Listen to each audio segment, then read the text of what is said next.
Hello, everybody, and welcome to the book launch party for 90s Kids. I am very excited, and I even dressed in the color scheme of the book cover, and I did my eye makeup in the colors of the book cover, so it was very fun. If anyone needs to see the book cover real quick, we're going to pop it up, and then we will also, I'll send everyone the link to the Amazon site as well. This is what the book cover looks like. Here is 90s Kids. So this is the book we are celebrating today. Thank you so much. We also have cookies, so I'm going to be showing those off in just a second. But before we get too much into everything, I wanted to introduce Christine, who is here with me today. She is my publisher. She was the line editor and main editor for this book. There was also a developmental editor who worked on this as well. But Christine is the owner of MUSE Media LLC, which is the company that published this book. So Christine, can you introduce yourself to everybody? Hi, Savvy. I wanted to, first of all, wish you a huge congratulations. This was such a fun book to edit. I think it has so much character and so much action. And in my opinion, it'll make you laugh, it'll make you cry, it'll make you surprised. So I really, really enjoyed working on this book. So my name is Christine Neo-Katzman. I'm owner and publisher at MUSE Media LLC. We are a Cincinnati-based company. And we have been publishing magazines for the past 14 years. We have had several magazines. The predominant one is Halftime Magazine for the performing arts. I'm sorry, for the marching arts, more specifically. And we have also launched magazines for Yamaha Band and Orchestra Division.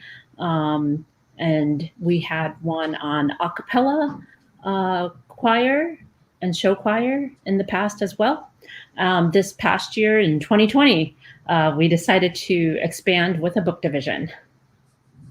That's so exciting. And I had a great time when I did this video about the non-traditional way I got to work on I got my traditional publishing contract, because a lot of people talk about how their books, they get publishing contracts by pitching to an agent, by sending out query letters and things like that. And I just wanted to talk about my process in that video because it was a little bit different, where I actually met Christine in 2014, I think, my senior year of college. And I started writing for Halftime Magazine in 2015. And because I'd been writing for the magazine for a couple of years, when I learned that she was expanding into books, I was like, hey, I've got a book with a main character who's in a marching band. The book has a lot of music going on in it.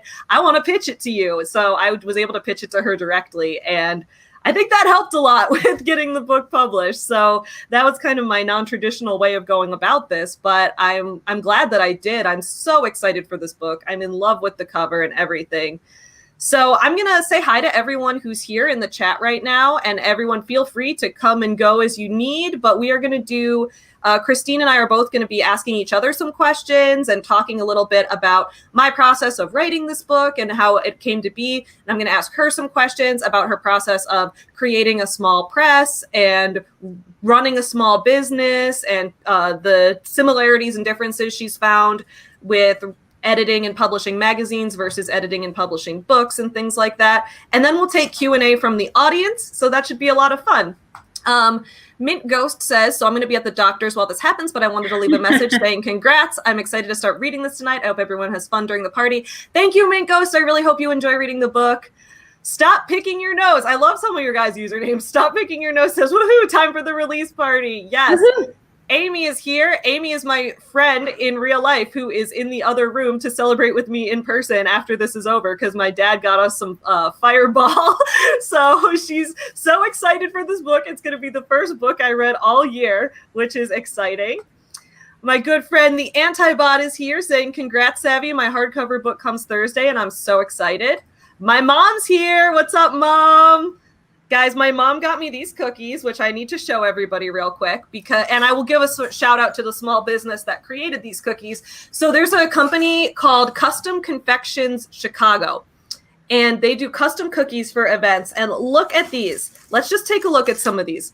This one has the title. Look at that, 90s Kids. Look at that cookie. Look at how awesome that cookie is.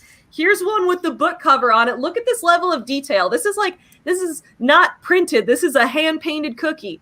She like hand frosted all of those colors on the cookie. How amazing is that? And then there's a pride flag one right here. And then we've got what do we got? Okay, because Star Trek is common in this book, so we got Spock right here. We've got, so they talk about like rock music and stuff of the 90s. So we've got Nirvana over here. It's just like, there's so much cool stuff. Oh, here's, because the Back to the Future is referenced a lot. So here's the out of time license plate from Back to the Future. There's just, these are the coolest cookies. I posted them on Instagram as well. This is kind of the whole sheet of them. I'm going to spend this evening eating these, but I was so excited to show these off. So thank you so much. Cookies. Your mom is awesome for getting you those. I know. My mom was calling me up like weeks before this book launch being like, tell me what the cover looks like. Send me more pictures. Do you have any more pictures of the book? Do you have any more pictures of the characters? Can you tell me every single reference that's in this book? And I was like, I bet she's giving me some cookies. So yes, these cookies, thank you to the company Custom Confections Chicago for doing such an amazing job decorating these cookies. And thank you to my mom for buying them for me. Y'all are great.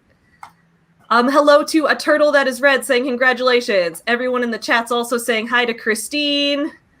And then some congratulations. Thank you so much to everyone who's here. I really appreciate it. Crystal got the hardcover and can't wait. Yeah, the cookies are too cool to eat. That's the problem. Is like, they're really tasty.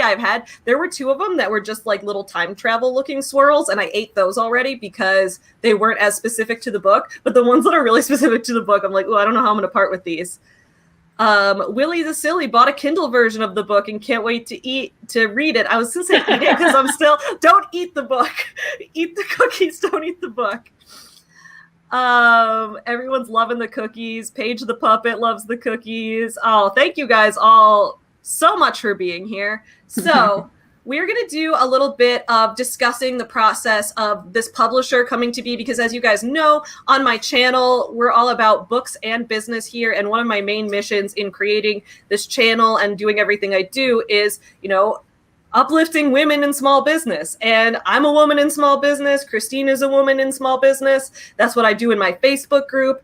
And I've talked to a lot of people about how I'm very proud that for my first traditional publishing experience, I didn't publish with like a big corporation or a big 5 company, but I published with a small business owned by a woman. And I think that really just goes along with my whole mission. So I'm going to ask Christine some questions about the process of creating this publisher and how the publishing process works and all of that. And then she'll ask me some questions, and then we'll open to the audience for questions. And Eric is here. Eric is the cover designer, guys. Hi, Shout Eric. out to Eric. Evan said he loves jump into the live stream with us. Oh, Eric, yeah, I sent you the link if you want to join the live stream, and you can join in on the Q&A too if you want. Let me know in the chat if you need me to resend it. But yes, this is the cookie of the main characters, Bex and Nicole. This is based on art that Eric did of the characters, so it looks amazing, and I'm so glad you like it. Yeah, so let me get up. I wrote down some questions that I am excited to ask you about. So I guess to get started, I know you mentioned you'd been working in magazine publishing since 2007. What first got you started? Like, how long in total have you worked in not just publishing your own stuff? How long have you worked in publishing? What first got you into the publishing field? What first kind of started that for you? Sure. Well, I guess we have some time, so I can tell you the long story. Yes, tell me the long story. We got time. We're going to have a long, fun party full of information, guys. Okay, believe it or not, in 4th grade, I got a C in English. I don't believe that, because you are like, read. You're the most meticulous person I know. I did not like to read. We had our books displayed on the wall, like how many books we read, and we would get stars, and I didn't have that many, so I did really poorly in English that year. I loved writing still. I wrote like research papers, and I mean, we had research papers in 4th grade. So it was kind of funny and ironic because in 6th grade, I decided that I really enjoyed reading and writing, but it was because of a standardized test that I took that told me that I was very good. I got a very good score in my reading standardized test in 6th grade. So then I started reading and writing a lot. I wrote in journals all the time, poems, short stories. Oh, in 7th grade, I got in trouble for writing a short story that was too long. That's really relatable, actually. That's the most relatable thing of all time. Yeah. So I have had a very interesting trajectory. I did speech and Yeah. debate in high school, and Me that too. We have that in common. involved a lot of writing as well. Since sixth grade, I actually said, "Oh, I want to be a writer." So when I was applying to college, I became in high school. I also did several magazines. Yeah. So one was a literary magazine that I just submitted for, but I didn't edit that one. I ended up doing several international news magazines. Oh, that's cool. This totally dates me, but it's like when the internet was very young and email was very young, but we were corresponding with people from Spain and Russia and Israel on all sorts of news articles. And our faculty sponsor was actually our history teacher, not like the English teacher. But I did also launch a Holocaust newsletter with my English teacher. So we were doing all these fascinating projects that involved talking to international students. And I became very good friends with some of them. We would do video chats. So I really just fell in love with magazines. I didn't do much newspaper in high school. I never wanted to be an ambulance chaser or to write quickly. Yeah. Of course, we had to take news writing and we had to learn to write quickly, but I really enjoyed feature pieces, human interest stories, following trends, profiles. Those were really what I enjoyed. At the same time, I was involved in the performing arts. I played the flute since third grade, which is, I think, pretty young to start a band instrument. So I wanted to bring together my joy of the performing arts with my joy of magazines and writing and publishing. So like I said, I was doing publishing from a young age, from high school, where I was the editor and doing the layout and writing and corresponding. So I went into Northwestern University, where SAVY also went. Yeah. And I went into the magazine track, and I started with a company. All of our journalism students had to do they called it teaching magazine or teaching newspaper, where it was an internship. So I decided to intern with a small custom publishing company, and they were launching magazines all the time. And so I helped pitch magazines while working with them, and a few of them we launched while I was an intern. But I got to help pitch the Discovery Channel magazine. It was a lot of fun. So we created mock covers and mock articles, and it was actually a lot of what I learned to do in journalism school. Also, we had to create a mock magazine. My mock magazine was called Bijou. It was about French jewelry, fashion jewelry. Oh, that's cool. And it was a team project. At the same time that I did the team project, I actually created my proposal for Halftime Magazine. So my magazine professor read my proposal, and he's like, "Yeah, you should really start this." So he's quite the mentor of mine. He's currently the dean of the Medill School of Journalism at Northwestern, Charles Whitaker. So shout out to you if you ever hear this or watch this. It was a pleasure to learn from you. So I spent many years just working in the magazine industry as a writer. I ended up working for that company full-time, Imagination Publishing, which is where I got the start. I worked for them full-time for quite a while. We launched many magazines and also e-newsletters. We did a lot of e-newsletters. We had magazines that ranged from like outdoor hospitality for the RV industry to a lot of business magazines. We did a lot of small business magazines, one for E-Trade, one for Wells Fargo. And so I learned a lot about small business then through this publishing company, because they were a small business, but also we were writing a lot of small business content. I ended up going back to business school to get a master's in business administration. I focused on entrepreneurship and marketing. And one of the best pieces of advice that my professor gave us was we needed to meet let me think, was it 100 people? We needed to meet 100 people. So we had to keep track of who we met. It could be people in our industry or lawyers or accountants or people involved in what the startup that we wanted to do. So I met marching band people. I met people at DCI, Bands of America. I just started meeting people because I would go to trade shows, and I had this huge list of people who helped me start the business. I interned at Yamaha Corporation of America to help me get the music side. I also did decide to work in marketing for a bit prior to business school, just so that I could get a different corporate experience. And I started my business. So I started the business in 2007. Yeah, so and I feel like awesome. Everything I did was a stepping stone towards starting my business, because I knew pretty early, like from when I was 21, that I wanted to start a business, and I wanted it to be a marching magazine. Our goal, I had this company name, MUSE Media LLC, because muses are for the Greek muses. There's Greek muses in performance and drama. And the focus of the publication was to feature student performing arts. So I started with Halftime Magazine with the marching arts, and then we did something with a cappella groups and choirs. So even the book industry now, the book division now, has a focus on the performing arts. We launched Confessions of a Teenage Band Geek, relaunched that with Courtney Brandt in November. And this is the second book, which is an original book from SAVY that also has a marching arts character. Yeah. What I think is, whoa, there's a little echo. What's going on there? Oh, I might mute you. I muted you while I talk because I think that there's an echo. Okay. Is the echo still there? No, it's not. Okay, we're good now. Okay. What's fun is that my first connection with Christine, when she started this magazine back in 2007, I was in high school marching band. I was a freshman in high school in 2007. So I was a high school marching band student when this magazine started.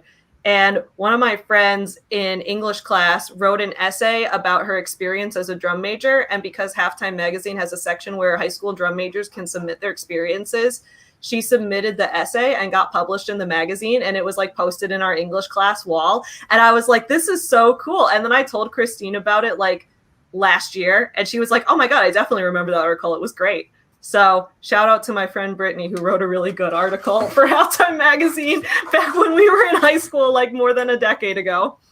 So that was fun. But then we eventually connected at Northwestern because we were both in the Northwestern marching band. And we had like an alumni and current students mentorship program. So I signed up for it and got matched with Christine as my mentor to help me find my way in the writing world. And I ended up writing for her magazine. And then now look where here we are, right? Power of networking, guys. Savvy is definitely not afraid to meet hundreds of people. Oh, dude, I love meeting hundreds of people. Yeah, so I think that's super interesting. And I love that we have that connection. I just want to say hi to some more people who came here, and then we'll do some more questions. Christina graduated in 1996. Are you the oldest person here? No, I don't think so. Either maybe Joe's the oldest person here. Maybe my mom's the oldest person here. Probably not, though. We have a wide variety of ages in the chat. Joy says, congrats on the new book. I can't wait to read it. I missed the 90s. Dude, the 90s were cool. I was a kid during the 90s. I was in elementary school, so maybe that's going to make everyone in the chat feel old again. I don't know. I like that RK showed up when we talked about Northwestern to say F Notre Dame. 100% agree. No, if you went to Notre Dame and you're in the chat, I don't mean any offense to you. Just when Northwestern plays Notre Dame in football, we're going to have a little beef. It's okay. We'll get through it together. Dude, that was one of the best games a couple of years ago. My senior year, 2014, when we played Notre Dame and we beat them in overtime with that field goal. Notre Dame blew it because we wouldn't have tied if they hadn't gone for the 2-point conversion, dude. I could talk about that game for hours, but we're not going to do that right now. Some good games, good fun games. All right, my mom is 63 years old. Mom, you're not going to be 63 until like 2 weeks from now. You're turning 63. You're not 63 yet. Let you enjoy 62 for as long as you can. Great. So I wanted to ask you as well. So, you've been working in magazine publishing for a decade and a half about at this point, and then launched the books division of your company just last year, what inspired you to launch a books division and to branch out from just magazines? I originally wanted to write books when I was younger. Yeah. And then it kind of transitioned into journalism and magazines. I remember getting a book when I was in junior high or high school, I guess, that was like how to publish your first book. Yeah. And I pretty much read that cover to cover. But I've been editing books for a very long time. Mm-hmm. So one of my side jobs in college was helping somebody write his story. So that I guess that was my first book editing job. But I've also helped friends edit their books. So I've basically been editing books for a long time, just not as part of my business. A lot of them have been favors to friends.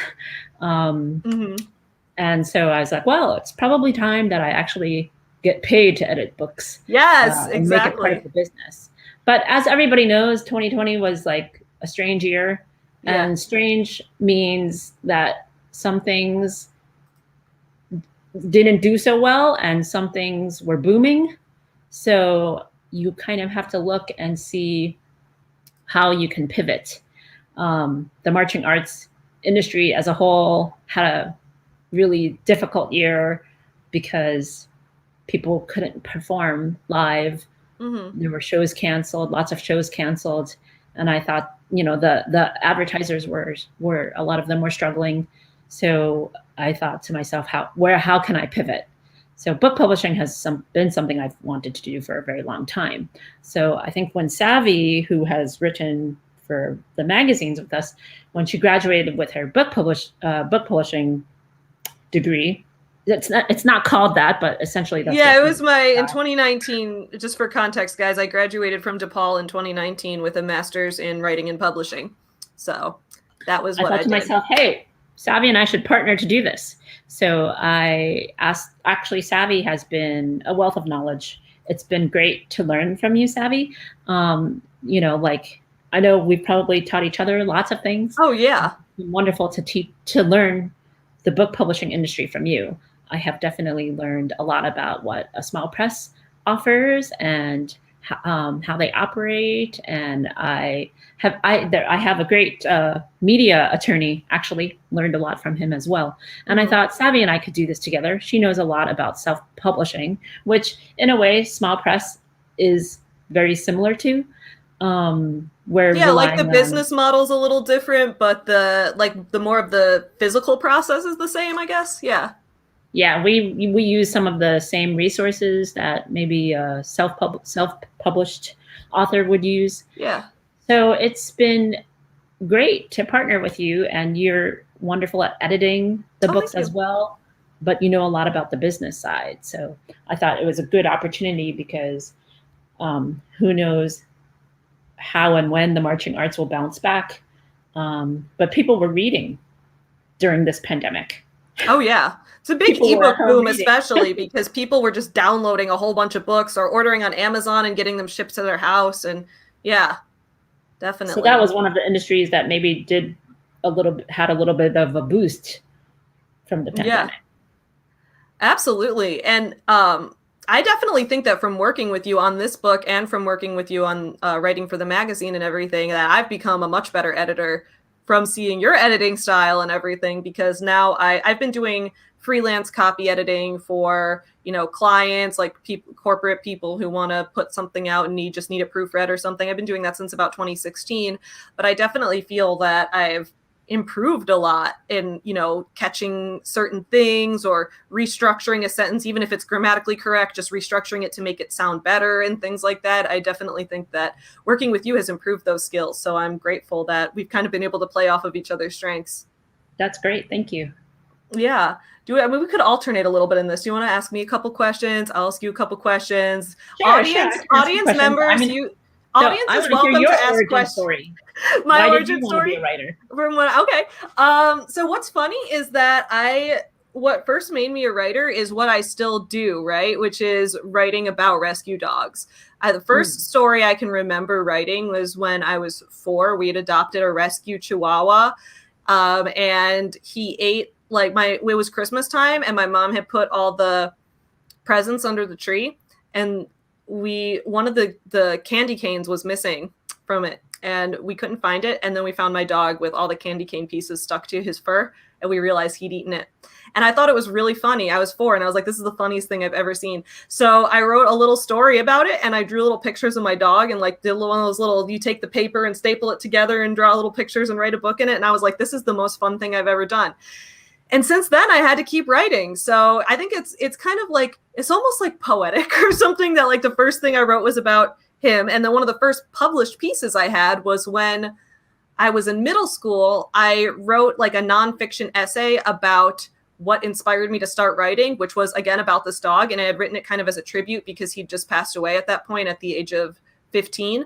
So I wrote that, and then I submitted it to a writing contest, and it got published in a magazine. And so it's like my first story I wrote, my first published piece, is all about rescue dogs.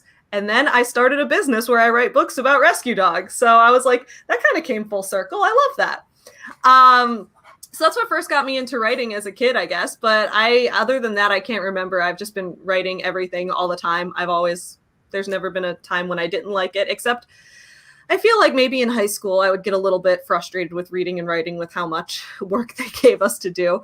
But yeah, I think I've wanted to be a writer for a really long time. And I thought for a while I wanted to be a screenwriter, but I didn't want to deal with the film industry because it's just such a headache. I like the book industry better. The book industry is a headache too, but like it's one I feel like I can take on. Yeah. So yeah, that's kind of, and also people in the chat, feel free if questions pop into your mind that you want to ask either one of us at any point, pop them in the chat and we will answer them when we do audience Q&A in a little bit. So you don't feel like you have to wait. You can always ask them. Yeah. So that's kind of what got me into writing. Great. Let's see. So what inspired you to write this particular book? This particular book has been in the works for a long time. What's fun about this book is that it was kind of like my grad school master's thesis in a way. It wasn't an official master's thesis. Like, I didn't have to like defend it to a board or anything because I was getting a master's and not an MFA, so I didn't have to like defend a thesis. But it was essentially what my grad thesis was, because it was like fall quarter of my second year of grad school. I wrote the first draft in a novel writing class. Second quarter, we did like a workshop where we read each other's novels, gave each other feedback, wrote the second draft. Third quarter, I did an independent study with the professor where we did refining and writing pitch letters and getting it ready to publish, which obviously wasn't the final version because even when I submitted it to you and got developmental edits, I did a fourth draft and things like that. But that's just kind of how it goes. I first came up for the idea for this book from two things. One was a dream that I had. I had this dream that I was like in a time travel adventure and I had got sent back in time and I was like crawling through all of these vents to escape the authorities. And then I met this cute girl with a turquoise iMac laptop who told me she was from the future too. And then I think we fell in love or something. I don't know. It was a dream, but I was like a hero in an action movie. It was pretty great. And then I was like, this would make a really great novel. And then the other half of it came from the stupid joke that I used to make all the time so my driver's license expired a long time ago and I don't really use it anymore because I don't drive. I've never owned a car. So I just let it expire. And the reason I let it expire was that I tried going to the DMV like 3 times and they gave me nothing but trouble every single time I went there. So I just started complaining about the DMV all the time. And then I would like take my driver's license to bars and they would be like, this license is expired. And I'd be like, yeah, but you recognize that it is a real license. And they're like, yes. And I'm like, so why does it matter if it expired? You're just checking my age. I couldn't have gotten younger since that happened, since it expired. So I was like, I don't get how this works. And then I was like, what if the reason that they can't accept it is because maybe you could have gotten younger because maybe the DMV is developing time travel. And that was just a stupid joke I would make to people when complaining about how I couldn't take my expired license to bars. And then I combined those ideas and I was like, what if the DMV invented time travel? And then also these two girls from different time periods met in a time travel accident from the DMV and fell in love. And I was like, there we go. That's a story. So I started outlining it and I wrote it for that whole novel sequence from grad school. So that is, that's how that all came to be. Yeah. And it went through so much at that point then. And I just use this as an opportunity to like throw everything I love most into a story. This is like the most of me that's ever been. I put myself in all my stories, but just like everything in this, you're going to be like, oh my God, this is just savvy everywhere. Yeah. I guess for you. Interesting. Sorry. So then should I ask you my next question, which is which character you most like? Since you're saying that the novel has everywhere in it.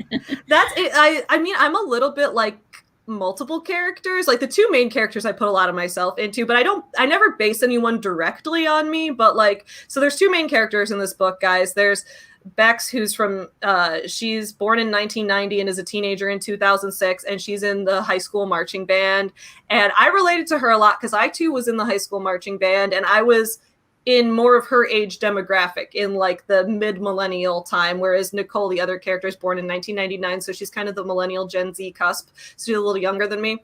So I related to Bex more in terms of like the time period and the using AIM to chat with people, and your friends are on MySpace, and you've got, you know, all your friends have a cell phone, but you don't, and you feel left out because everyone's getting the cool Motorola Razr, and you get the cell phone hand-me-down with the antenna. Like, I related to all of that. And then Nicole is like, she's into all the same, like Back to the Future, Star Trek. She's in all the same like fandom stuff as I am. We both love going to the arcade to play old video games. And she also just, she like spouts all of my Star Trek and Star Wars opinions. So like, if you guys ever wanted to know my Star Trek or Star Wars opinions, just read what Nicole has to say. Sometimes I like to use character. This is probably not a thing I should admit, but I love to use characters as like a soapbox to spout beliefs I have. Like, in One Final Vinyl, Emma goes on this rant about how she hates Billy Joel's song Only the Good Die Young because of how sexist it is. And I was like, I need other people to hear this, so I'm just going to have her go on a rant about it. So I gave Nicole all of my Star Trek and Star Wars and Back to the Future opinions. So I'm a lot like both of the main characters in that way, I would say, yeah. But I think the most, there's this side character named Heather Sparkles, who is the bassist for this girl band that Bex joins when she gets sent back to the 80s. And Heather Sparkles is like this sci-fi nerd, but also this like relentless party girl extrovert. And so that is me. That girl is me. Absolutely. Yeah. That's pretty funny. I love some of these comments are funny. I like this. Melissa says time dies at the DMV. That is 100% true. Danny Castro's over here remembering AIM. That's, guys, fun fact. The first place I ever said I love you to my husband was over AIM. It's because we started dating in 2007, freshman year of high school. So where else would you say I love you but over AIM? Amanda's definitely going to be looking for the Star Wars opinions.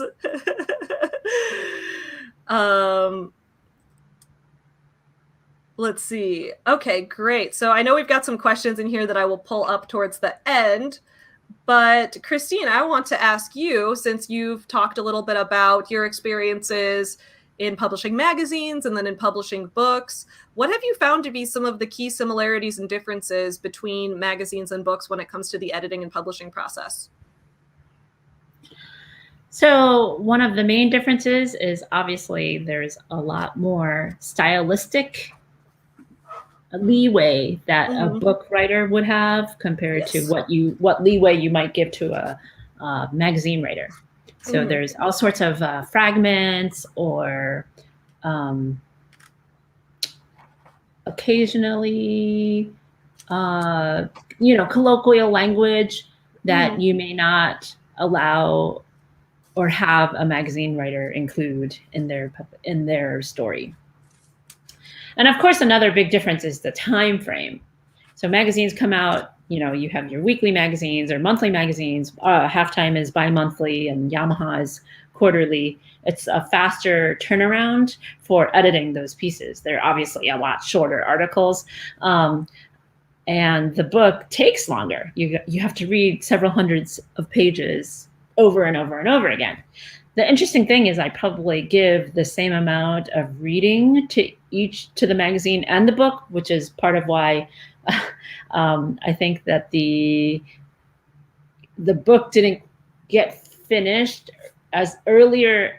Like it's obviously finished. This is like the best version of the book that I think we could have, but we were hoping to be done 2 months ago. And that didn't quite happen. We maybe only So finished apologies to everyone who signed up to get an ARC. You should have got your ARC last week. Sorry that they came out later than expected, but I still hope you enjoy them. Right. And this is part of the issue, is because I probably read every magazine article 5 times.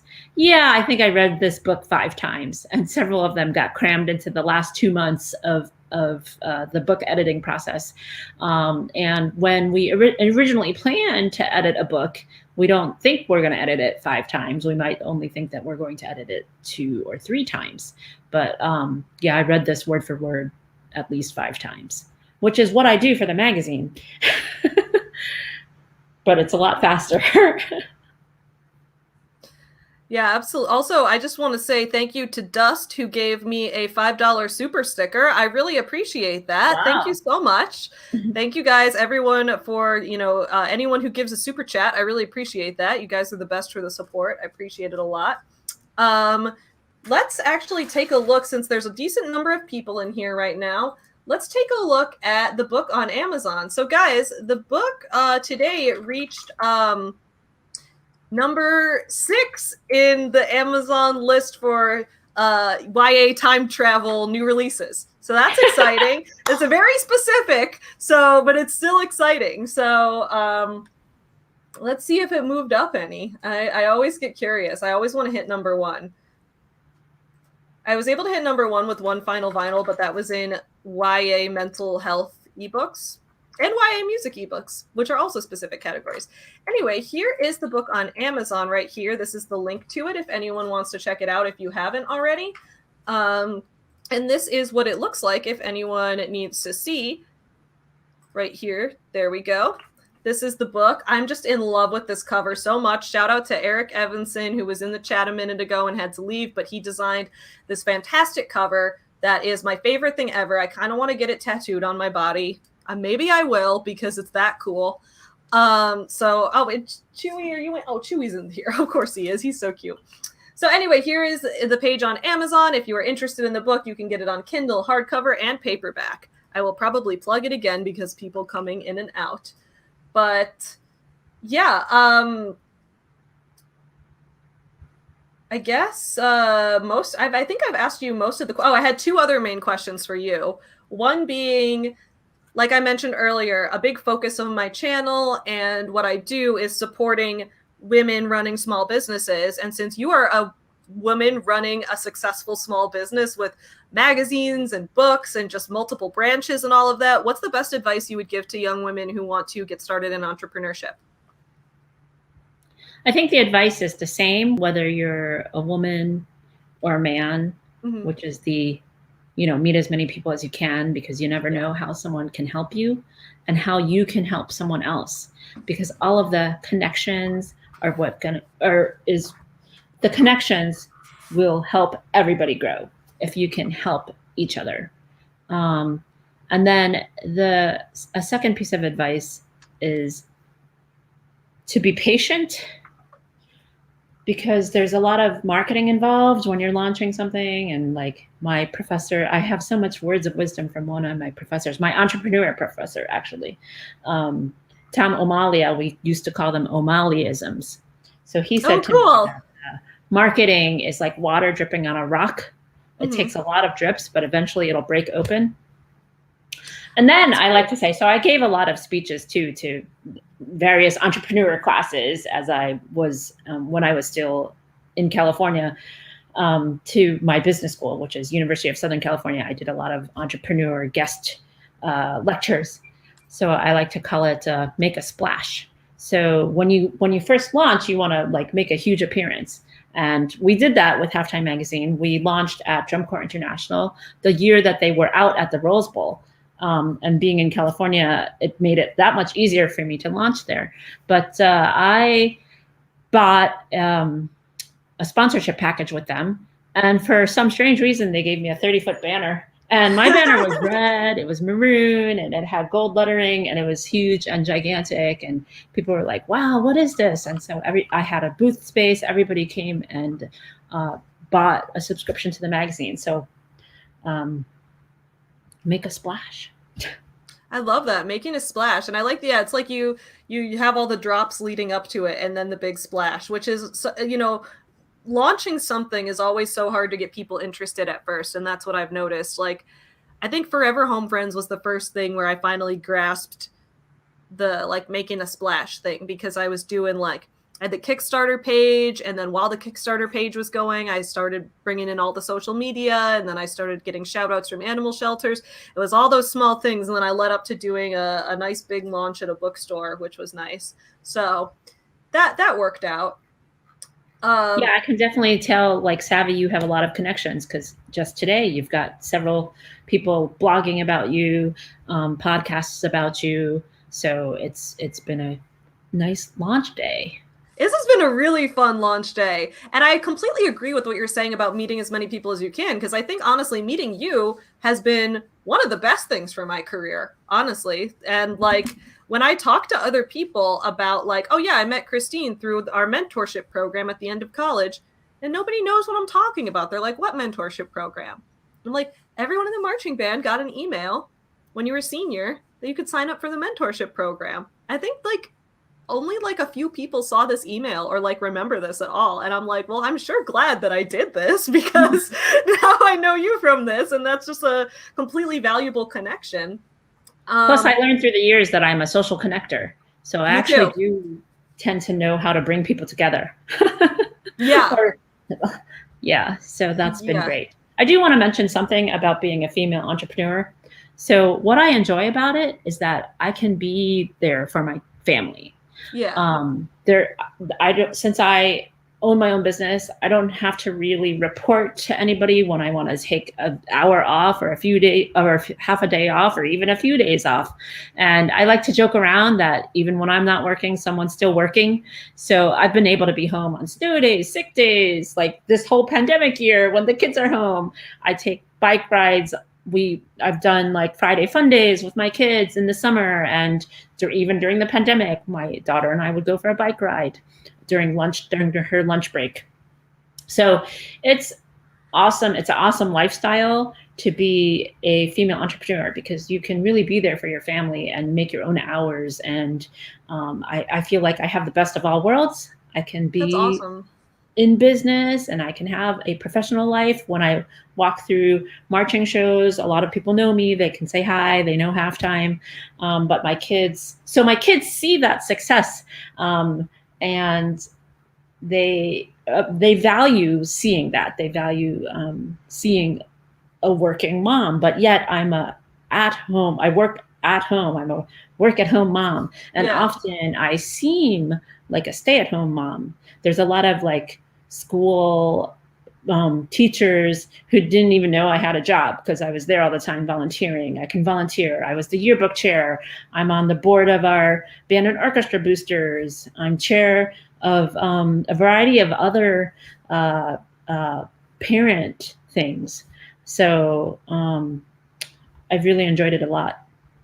That's amazing. And honestly, like, I'm very impressed with how I feel like you probably also have like the best time management skills of anyone in the universe, because I'm always awed at people who run their own business and run a successful, profitable, amazing business, and then also have kids at the same time. Because I'm over here, like, I forget to like clean the dishes or like do laundry for a month because I'm working from when I wake up to when I fall asleep. But I also need to kind of kick those workaholic tendencies a little bit. I think I need to learn to a little more balance in that. But I think that's just amazing. And I think that's awesome that you can be that role model for your kids as well. I do work a lot, actually. Like, so I'm usually up till 2. Apparently I don't need a lot of sleep. So a lot of I wish I was like that. 1 or 2 a.m., but I wake up geez. at like 8 a.m. I don't often get out of bed at 8 a.m., but that is when I wake up like like Yeah. physically open my eyes, or so Yeah. I don't need a lot of sleep, which is great. But I think what I've learned about myself, I'm not necessarily the best at time management, but I am very efficient. So Yes. when I focus on something, I can do it quickly, I can do it well, and I can balance like the household items with the volunteer items with the work items. And in my opinion, as long as I'm getting something done, it's all valuable use of Yeah. time. So whether I'm doing a spreadsheet for volunteer work or a spreadsheet for business, it's fine. It doesn't matter to me as much what time of day I do it. Sometimes I'm working at night, sometimes I do volunteer stuff during the day, or vice versa. So to me, it doesn't matter as much when I'm doing things. I just like, as long as I'm getting something done, making progress toward a goal. Absolutely. I think that's really good advice too. Yeah. I'm always trying to progress towards a million goals. I need to I guess too though, it's like when you have kids, like you have to be there for them. Or like I guess you don't have to. Some parents are going to be terrible parents. But if you want to be a good person, right, you be there for them. So it's like when you have more things on your plate, you're almost like forced to figure out how to manage it better. So I think that that's probably valuable to have. At least I know when I was first writing this book, I had just started grad school. I was getting married at the same time. I had just launched my company. I was working for Halftime. I was writing for Christine's magazine. I was still coaching middle school debate. I was teaching kids creative writing workshops. I think I had 7 jobs while in grad school and planning my wedding. And people were like, "How are you doing this?" I'm like, "Well, because it's all there. I'm required to get it all done. So I'm going to find a way." I was really exhausted though. I don't recommend that. I worked about 100 hours a week and also like mumbled incoherently before like every day. I couldn't have conversations with people because my brain would melt. So like it's not a recommended lifestyle, but like sometimes like like there's ways to figure it out, you know? Um cool. So what other questions I guess did you have for me about the book? Oh, okay, sure. So I had just a few fun questions, Yes, which fun is we could questions. talk. I think we should debate some Star Wars versus Star Trek. Oh, that could be fun. So Yeah. I wanted to know why you prefer Star Trek, because I don't know if any of you saw our social media post. Yeah. I was on Star Wars Day, but I was dressed up as Darth Vader in Star Wars, and Savvy was dressed up as a character I don't even know because I don't follow Star Trek very much. But she was dressed up as a character in Star Trek. So the characters, not the 2 main characters, but one of the main characters and one of her friends debates the Star Wars versus Star Trek situation, and like Savvy and I can certainly debate it too. So what makes you like Star Trek better? First, I want to show everyone the post because it was such a cool post that we did on social media that day. Look at our Star Wars or Star Trek post. So I was dressed up as Deanna Troi from Star Trek The Next Generation because I had this was back when I had long hair. This was the last thing I did with my long hair in, I want to say 2019 maybe, right before I cut off all my hair. This was the last thing I did with it, is I went to a comic convention dressed in that outfit. So that was our Star Wars versus Star Trek post, which was very fun. The reason I like Star Trek better, I think that Star Trek it gets me thinking, like every time I've pondered something existential or wondered like what would happen in the universe if something like this happened, and anytime I would bring that up to someone would be like, oh, they've done an episode on that on Star Trek for like literally every single thing. So I started watching Star Trek and I was like, this show just gets to me. Like it like really like it gets you thinking. I'm not too big into action heavy stuff. I find action kind of boring. I really like stuff that is like involves a lot of talking and working out problems. So it's like the show will have these problems that seem like they could be action heavy, like, oh my God, the warp core is going to explode, or like the enemy ship is firing at us, or things like that. But it's never like super fast paced. It's always like the characters go and have a meeting in the conference room to discuss the best course of action about it. And then there's always some like philosophical problem that comes along with it. Like in Star Trek, I think the most common philosophical problem they run into regularly is they have this thing called the Prime Directive, which if you're not a Star Trek fan, the Prime Directive is that, you know, Starfleet and the Federation of, you know, Earth and all of their ally planets, they have the Prime Directive, which says when you make first contact with a new species, you can't interfere with the development of that species. So it's like if you meet someone new, it's to form alliances, but it's never to interfere or to try to play God with them. So they always run into these problems where they'll meet an alien race where it's like these aliens clearly are on the brink of war or on the brink of mass destruction, and someone from Starfleet or the Federation could just come in and say, here you go, here's a resource to fix that. But if the planet doesn't ask for that, then you're interfering with their natural development of technology, you're interfering with their culture, and they can't do that because then where would that end? They have to draw the line. And so many interesting problems arise related to that, where it's like, oh, this planet is dealing with this virus, but they don't know they're dealing with this virus, and we can't be the ones to tell them because that's again. So it's like all of these like philosophical debates that also tie in with like things in space. And I also think it does a great job of like paralleling what we see on Earth, because it's like, okay, we see this future theoretical utopia on Earth where it's like there's no world hunger, there's no poverty, everybody is able to just pursue what they want to and go to space, and there's no racism, there's no sexism, there's no discrimination of any kind. But now that we've solved all of that on Earth, now we're going to go to space. And maybe there's going to be discrimination with other alien species. Maybe someone's going to judge the Klingons because they're kind of very invested in war and battle and things like that. But then the Klingons end up becoming allies in the next generation. So it's like there's a whole like, I don't know. I love Star Trek. I could go on about it all day. Why do you like Star Wars? It sounds like you could go on about it all day. I definitely could. I grew up watching, the original movies, 4 through 6 in the movie theater. But I really like the characters. I like the sarcastic, dry humor that's clean humor, but like really just funny humor. Yeah. The different characters have unique personalities that you can really understand and kind of feel for. So I guess that's why I like Star Wars. But then I met my husband, Josh, in college, Northwestern also.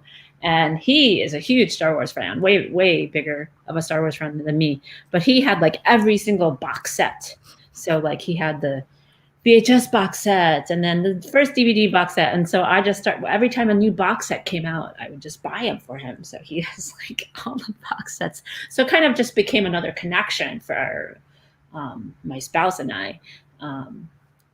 That's part of why we like it. And he got the kids into it. So Alex is really into it. His 5-year-old birthday party was Star Wars. And this is kind of why we have these costumes. That's so cute. I love it. My husband bought these Jedi robes that are these brown Jedi robes with the hoods. And I think one year Alex was Darth Vader. And this robe I have is actually like a vampire robe, but it's black on one side and red on the other. So I keep just reusing that same robe. And he has a ton of lightsabers in the basement. So it's kind of like an easy little costume. And last year, the reason why I'm dressed up as Star Wars was during the pandemic. People in the neighborhood would do all sorts of strange and like uplifting things. I shouldn't say strange, but uplifting things. So on Star Wars Day, people just walked the neighborhood in Star Wars costume. So I guess to me, it just brings people together, like in real life. Yeah, and I think that's a fantastic reason.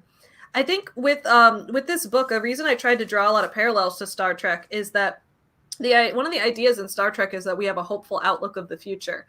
A lot of times you see a lot of future set. I mean, I think Star Wars somewhat has this too, but you see a lot of stuff set in the future, and it gets very dystopian a lot, where it's like in the future people are turned into machines, or in the future people have to fight to the death, and it's like all of these like sad ideas. Versus in Star Trek, it's like in the future we've continued to progress, the world gets better, we have new conflicts, but they're not bad conflicts, they're new things that can propel us forward even more. And I like that outlook of the world tends to get better over time. And that's kind of one of the themes I tried to have in this book as well, where you explore multiple different time periods, even though they're, in the grand scheme of the universe, they're fairly close time periods, but you see the world gradually getting better through those, and it leaves with this like hopeful outlook of beyond that, things are going to continue to improve. And I liked that optimism of it. Yeah, Savvy, I love all the themes in this book. It's what I think will really resonate with people because you have so many different themes. You have music and retro nostalgia, and you have the sci-fi, Star Wars versus Star Trek, and I want to talk about LGBTQ because obviously that is a huge Yeah. theme in this book too. Why Yeah. did you want to write an LGBTQ book specifically? Why do you think that was important to represent? Yeah, I mean, this is not the first LGBTQ book I've written. I've written a couple actually, and I have more that I'm planning to write in the future. For this one in particular, I thought it was important because of the different time period elements. We see like the LGBT community has gone through so much progression in such a short period of time in terms of larger social acceptance. I mean, if you look back and that's why in this book you've got the different time periods. You've got 1989, you've got 2006, and you've got 2015. A lot of people might say, okay, those are very close time periods. But in terms of LGBT community acceptance and progress, those are actually very significantly different time periods. So if you look at like 1989, during the 80s, you had this whole AIDS epidemic and a lot of politicians ignoring it and not prioritizing healthcare for people and things like that. Meanwhile, people were facing active discrimination. There were absolutely no marriage rights whatsoever.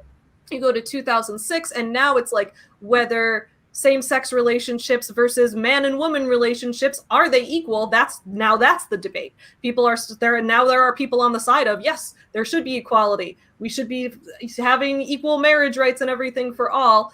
But that was considered like the progressive position at that point. So while there were a lot of people fighting for that, it was still considered like the left-leaning position or like the progressive position. It wasn't considered the default. You go ahead to 2015, now it's like marriage is legalized everywhere, and we're seeing on the internet like a cultural boom of like LGBT culture online on sites like Tumblr and Twitter. There's this whole boom of like LGBT artists like getting their work out there. You started to see more representation in movies and TV shows starting to pop up, and it's definitely not perfect yet. I don't think it's equal whatsoever, but things are continuing to improve as we go forward. So I thought to see those different time periods, and I think a lot of people don't always remember like how far we've come in such a short time. Like I look at today's high schoolers and I'm jealous because I feel like, well, it depends greatly where you live too, but a lot of high schoolers are able to come out now and feel safe about that. But when I was in high school, it was still like people use gay as an insult and stuff, and there were very few people were open about that just 10 years ago. So seeing the progression along the way, I think was a really, really important thing to explore in something with various time periods. So I think that was the major reason. That, and in the original dream I had, we were both girls. So, but that's a secondary point. I think the other part is more important. Yeah, it definitely is a great use of time travel. One of the reasons why I think this book will do really well, but also like you have a little bit of this like social viewpoint, political viewpoint of history, which won't turn anyone off, hopefully. But I don't think. But I think it's like a great use of the time travel technique to showcase the evolution of LGBTQ, and you also look a little bit at interracial relationships. Yeah, marching arts. It's LGBTQ community is obviously very important to the marching arts. So we've been covering it, writing about it for a very long time in Halftime Magazine as well. And one of my favorite stories was the story that you wrote about different, I can't remember the title of the article, but it was I'll have to find it because it was one of my favorite articles to write for you too. And I wrote it, I think, in 2019. Let me find it. It was definitely about LGBTQ representation within the marching arts and drum corps. It's one of the more inclusive environments for LGBTQ community. I think it's just called LGBTQ plus inclusion. Okay. Yeah. So I'll link everyone the article right now if anyone wants to read this. But in June of 2019, so now 2 years ago, I wrote for Pride Month, I wrote a feature article for Halftime Magazine about LGBT inclusion in marching bands and drum corps and things like that. So spoke to a few like Pride specific bands, like bands that perform for Pride parades. I also spoke to a few bands and drum corps organizations that are, perform for everything, that are not specific to any cause, but talk about how they make sure to be inclusive of people of every gender identity and things like that. So it was a really fun article to write, and I think it's probably the most interviews I ever did for an article. I interviewed like a lot of people. It was really fun. Yeah, I really appreciated when you wrote that at the time, and so I appreciate doing this book with you now. I love what Amanda says here. If I remember correctly, is one character lesbian and one is bi. I love the idea of more gay/bi couple representation, especially as a woman who struggles with feeling valid as a bisexual. And I completely agree with that. I think that, a lot of times in real life, I think we see a lot of relationships with this is just my opinion. I don't know if this is factually true at all, but from what I've perceived, it seems like a lot of like gay couples get together, like a lesbian and a lesbian or something, and then like two bisexual people will get together, whether they're male and female or same gender or whatever. I've noticed that. I don't know if that's always true, but I don't know if it's because they like understand each other's experience better or whatever. I really don't know. But I wanted to include that because yes, Nicole she doesn't ever have her sexual orientation all the way defined, but I think she also could be read as asexual too. And that would like Bex is clearly defined. Like she specifically says she's bisexual. Nicole is never clearly defined for sure, but I think you could read her either as a lesbian or asexual or a combination of both if you wanted. So yeah, it's a little bit of a mix there. Yeah. I mean, in the book, it's great to watch their journey toward knowing themselves. Yeah, because it's like, especially when you're like, a teenager, you don't always know everything for certain yet. So sometimes it's a lot of it might seem obvious when you look back, but when you're a teenager, you're in the moment, like, I don't understand what I'm doing right now. So that's kind of what they're going through at the time. Right. Oh, so without giving away the plot points, what was your favorite scene in the book? Ooh.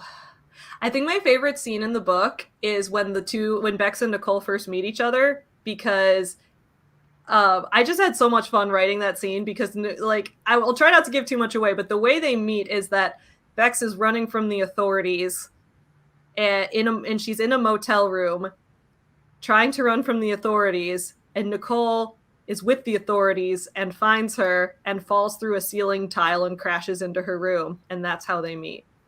Because I worked on that scene so many times. I had so much fun trying to come up with different ways to write it. But I was like, I loved that. I also like the scene where they go to the movies to see Back to the Future Part 2 in the theater, because I'm like, I just had to put that in there. So I like that scene a lot too. It's kind of their first date, but it's one of those like first dates, but you don't know for sure if you're dating or just friends, or if the other person feels the same way as you, kind of thing. So it's like their first date going to see Back to the Future when they've both already seen it, but it's the premiere for everyone else because they're back in time. So absolutely. That was fun I think you have a lot of nice touches in the book like that. I know what your favorite scene is, but I'm not going to give it away as a whole because it is a spoiler for the book. But there's this scene where they go to a bar. A bar. Yeah, they go to a bar. So Bex joins a 80s girl band and plays with them in train stops to earn extra money. And they invite her to go see their friends perform at a bar.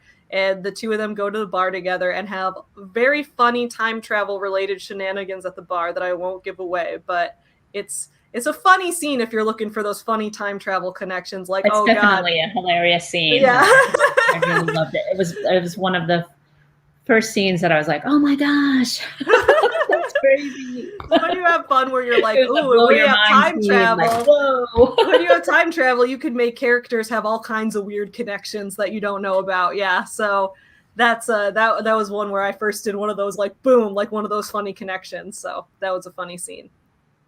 Yeah. What questions do the audience have? We could start answering. Yeah, let's. I think there's some audience questions in here, so let's take some. And audience members, feel free to leave questions anywhere you want.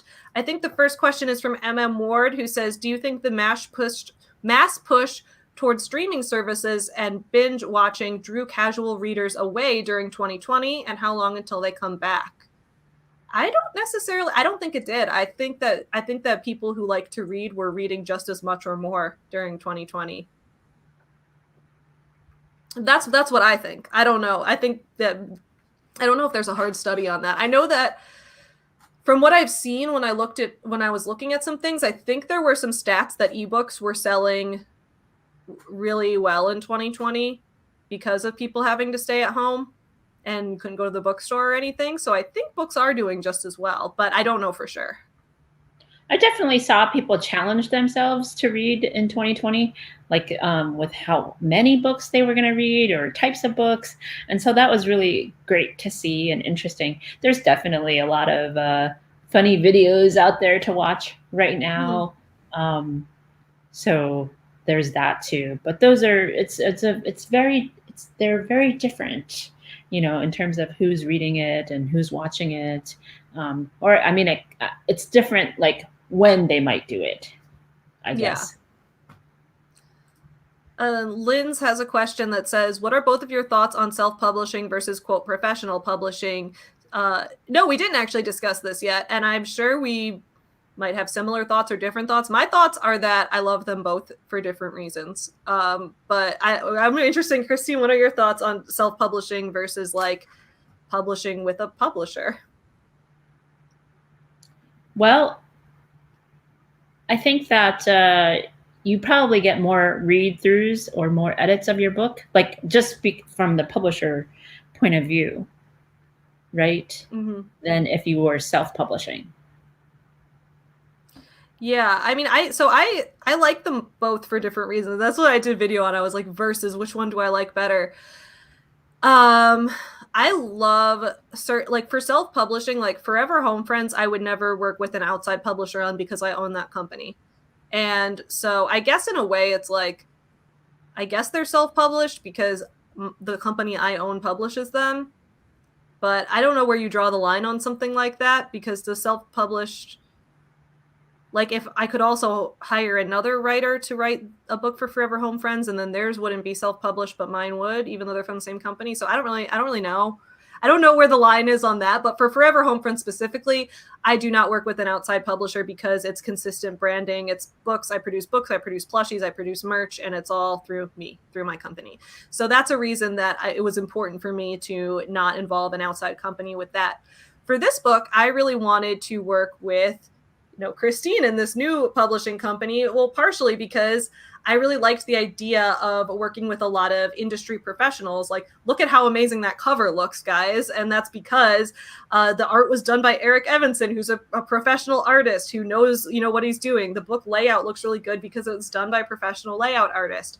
And Christine is a professional editor with lots of experience and things like that. So I think there are definitely elements to that. However, I guess if you're self-publishing, if you as the author were to pay up front for someone who does those things professionally freelance, you could also still have those professional services.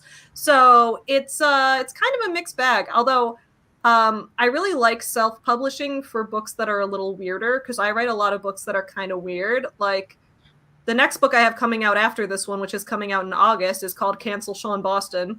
You guys are probably seeing me and RK have been streaming because he and I co-wrote that book.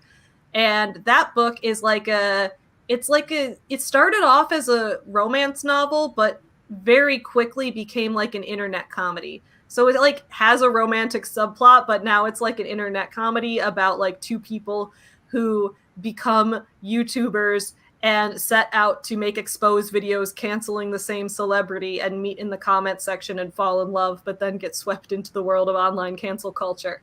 And it's a weird book. Like, we don't even know what genre to put it in on Amazon, so we're not going to try to pitch that to a publisher. And also, a reason we chose to self-publish that is that he and I, on our podcast and on our morning show stream, have been building like a community. It's been really important for us to involve our audience and everything. So one of our audience members, Amanda, who's in the chat right now, she edited the book because she's starting up her own copy editing business, so we hired her to edit.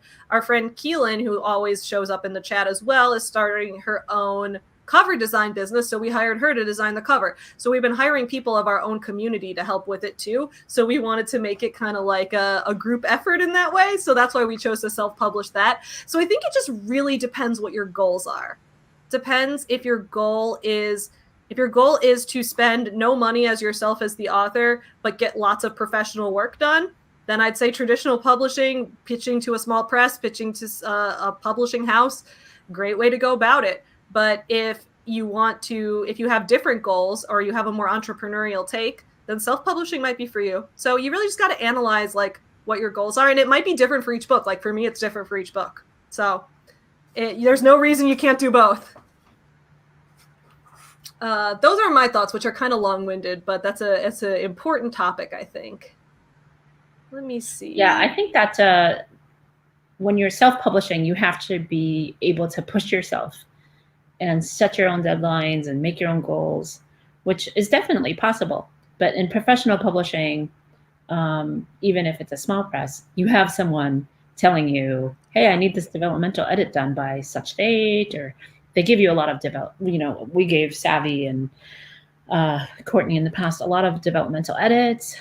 I think it just helps to have more people reading the book. And like I said, we read it 5 times.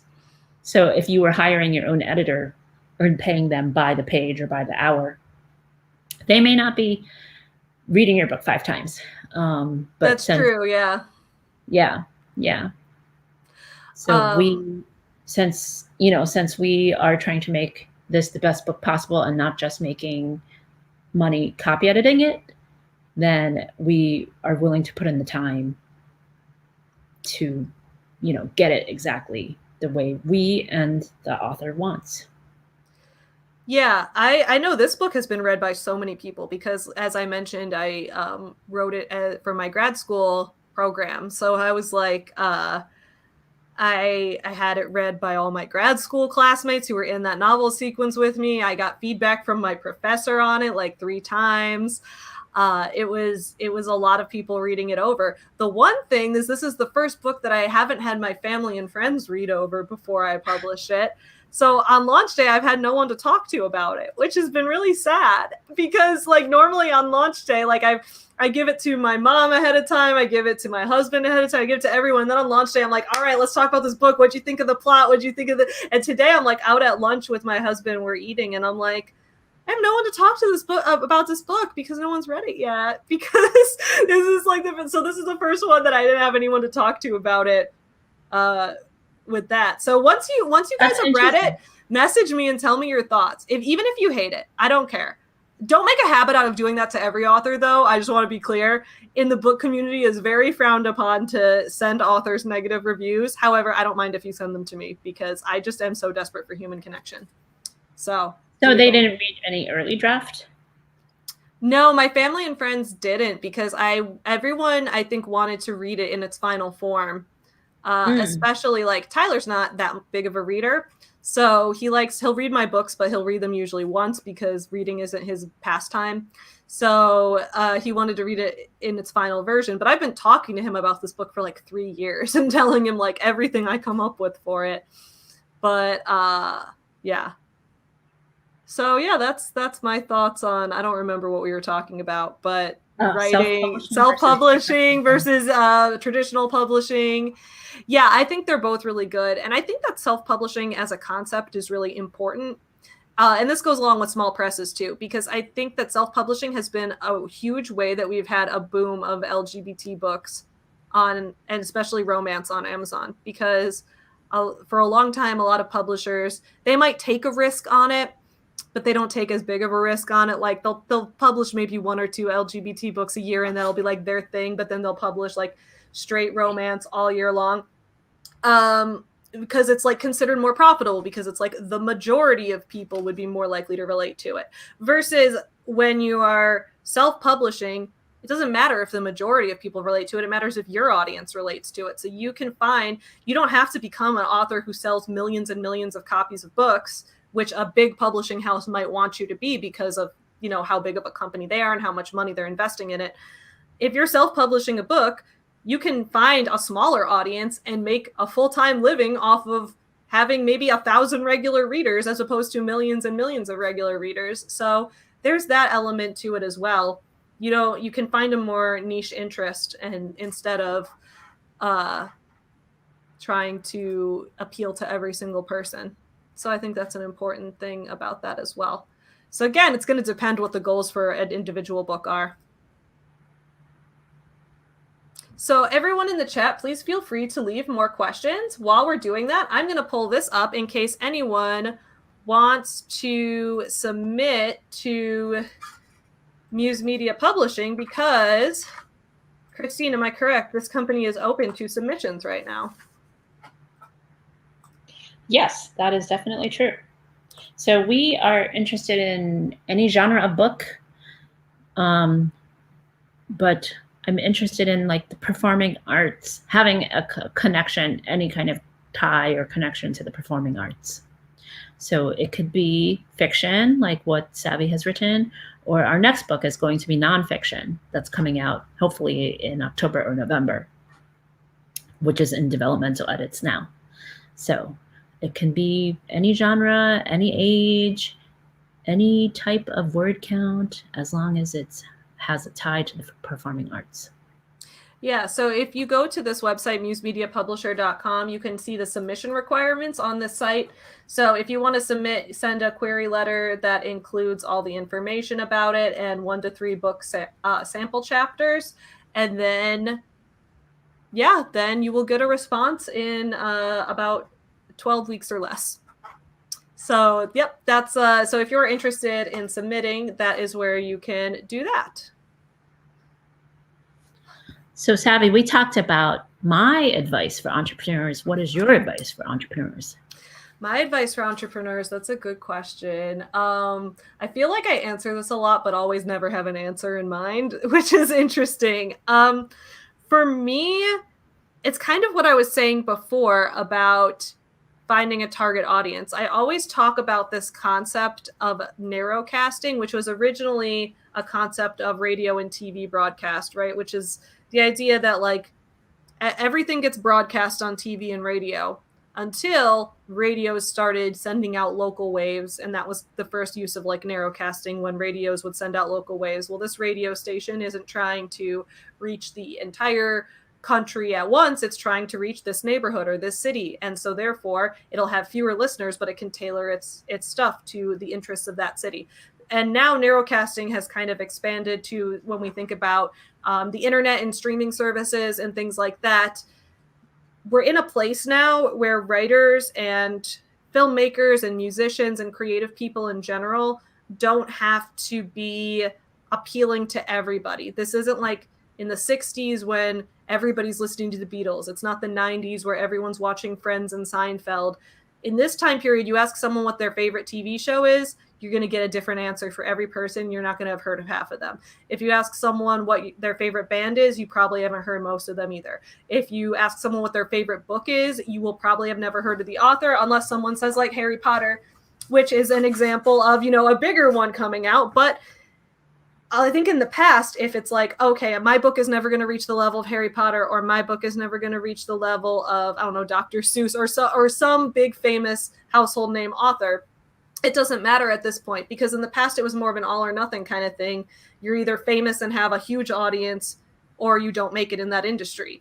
Now with the internet and with the ability to curate target audiences and content market through sites like YouTube and through social media and things like that, everyone has the ability to find a small target audience that is going to be the people interested in their work. Everybody can become a celebrity on a much smaller scale and find the people that want their work specifically. So my advice would be, try to find exactly the people that want your work and try to build that community. And that's the thing that's important to me. Like on my YouTube channel, right? This channel, I'm always talking about books and business because that's what's important to me. And I get an audience of people who are interested in learning about small business ownership from the creative side and learning about books from the business side. And that's my specific audience. It's not for everybody. I'm not a big famous actor on TV, or I'm not Oprah, a big famous talk show host, but I have my audience of people who wants to hear what I have to say. And that generates book sales for me. That makes me enough ad revenue on this channel that pays my bills.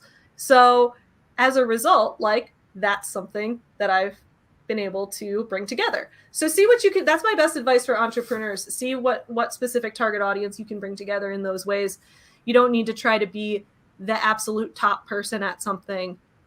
You just need to have the people. This is the thing we say on the Your Morning Guru podcast too, which is on the podcast, we say the subscribers we have are more important than the subscribers we don't have, which is why we're constantly trying to make things for the people who are already there. And then if that attracts more people, that's great, but we're not focused on using marketing gimmicks for growth. So that's kind of what I found as a helpful thing after years of failing at trying to do social media ads and paying for targeted Facebook ads and just like the big headache that comes along with all that. It really is a more organic effort that you can find. So anyway, that's my very long-winded answer of advice for entrepreneurs. That's great. Bad Astra, who is my friend Jordan, is here and says, Rebecca and Jordan here, we bought your book and are so excited. Thank you so much. Everyone who's bought it, I hope you guys like it. Everyone, don't forget, please feel free to leave questions or comments in the chat if you have any questions for either of us about writing or publishing or any part of the process or this book specifically. In the meantime, though, I will once again show everybody the book on Amazon. This is the book right here. Boop. And then you can get it in ebook, hardcover, paperback. And then let's just, boop, I'm pulling up this cover because I love this cover so much. Oh, why is it going all the way to the beginning? Okay. This is the cover. Yay! Beautiful book cover. So if this cover looks like an interesting book to you and you want to see LGBTQ time travel romance in a YA contemporary novel, kind of a genre blend, if you want to read that, then I highly recommend checking it out. Bad Astra says it's such a cool cover. Thank you so much. I really appreciate that. Great. Christine, did you have any other questions for me, or was that the last one? No, I have a few more. So please go right ahead then. I can ask questions all day. Yeah, I mean, you are a professional interviewer. Yeah. So you gave advice to entrepreneurs. What is your advice to writers? Oh, my advice to writers. This is like the same thing when I did an interview for another thing that featured me today, but don't take it serious. I mean, when I said don't take it seriously, I don't mean that in like, don't try to make a career out of it. I mean, don't stress. Don't take it seriously to the point where you're stressing. Because I see all these memes online that are like, writing is about pain. All writers are self-loathing creatures. We all just bleed at the typewriter. And I'm like, no. Writing is fun, dude. If writing is not fun, why are you doing it? Sure, it's going to be hard work. There are going to be times when you have to edit a chapter that is really hard to figure out how you need to fix the sentence or what way is going to work to make this part of the plot make sense. It might be frustrating. But like the majority of the process should not be frustrating. It should be fun. If you're not writing things that are fun, then change what you're writing. So for me, I write weird stuff. I don't like I talk about how I'm not so obsessed with this idea of like maturity and that like when you're an adult that there are adult interests and child interests. Like I play with toys, I buy toys, I collect toys, and then I run a company that produces toys. So you can still be professional while doing interests that people consider immature or whatever. So write the things that excite you. And that sounds like such obvious advice, but I feel like sometimes people don't follow it. They just like try too hard to fit something else. I write stuff that like doesn't always say, like if you read Sculpt Yourself, that book does not sound like that book is very conversationally written. It's written through 3 first-person points of view, and so it's just all sounds like I'm just talking at you. And it, like Savvy Business Owner is my first business book that I put out, and it's a business book, but I wrote it in the same voice that I talked to people in on my YouTube channel, which is very casual and very like, here's a random joke inserted, and here I'm just going to have a casual conversation because that's the way I like to write, and that's the way I like when business books talk to me. So that's what I did. So yeah, don't try to like force something that doesn't work. Find your own unique voice and stick with that. Oh, and also wait, yes, Bad Astra points out everyone should buy the Sculpt Yourself audiobook, and I completely agree. If you're going to read Sculpt Yourself, listen to the audiobook because Jordan of Bad Astra recorded the audiobook. She is an audiobook narrator. She did fantastic work recording the audiobook. So listen to the audiobook. You'll That's have great. a good time. Melissa Durfee, who is awesome. She is also a small business owner. She owns a skincare company and spa. She's great. So she says, I have to go back to work, but I can't wait to curl up and read a couple chapters when I get home tonight. Lots of love and congrats heading your way. Thank you so much. I really, really hope you enjoy this book. I'm so excited. Bad Astra says gay time travel is my favorite type of YA. I bet you're gonna love this. And she also says, what is your advice to new YouTubers? That's a good question because it took me a little while to grow on YouTube. So I used to get discouraged because I see someone join YouTube and explode on YouTube, and that was not my experience at all. I joined YouTube and I grew very, very slowly, and I struggled to get people to watch my videos for a really long time. And now my channel's doing really well. So my advice is that you got to expect to grow slowly, and two, you got to find communities. So when I first started, like I first made the account, I just kind of like made some videos and uploaded them, and no one really saw them, but that's because no one knew who I was, right? So in order to get people to see the videos, I had to find some existing communities on YouTube. So I found out there was this community called BookTube, and I was like, oh, well, I talk about books, I review books, I should join BookTube. So I found some of the types of videos people were making and people were searching for, and there was this one called BookTube Newbie Tag, and apparently it's a thing that people would search for to find new people in the community and welcome them. So I made that one, and then people saw that I was a new person in this community, and I got some subscribers, and then I would go to their channels and comment on their videos. So I started to meet a bunch of people that way. And then I did the same thing with finding the YouTube author community.